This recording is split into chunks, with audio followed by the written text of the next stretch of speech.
What's the difference between depreciation and amortization? Depreciation: the systematic allocation of the cost of a tangible asset over its useful life. Example: consider a company vehicle that costs $50,000 with an estimated useful life of 10 years. The annual depreciation expense, using the straight line method, would be $5,000. Amortization: similar to depreciation but for intangible assets. It's the methodical spread of the cost of an intangible asset over its expected lifespan.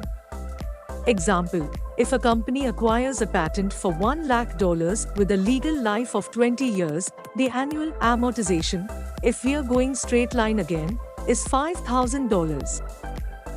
Nature of asset: depreciation pertains to tangible assets.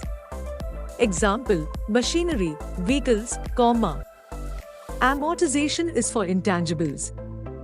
Example: patents, trademarks. Residual value: tangible assets often have a salvage or residual value at the end of their life.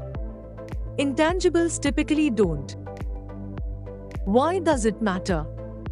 It ensures accurate reporting of assets, makes for insightful financial decisions, alignment with tax regulations. Misunderstanding can lead to skewed financials. Thank you for watching.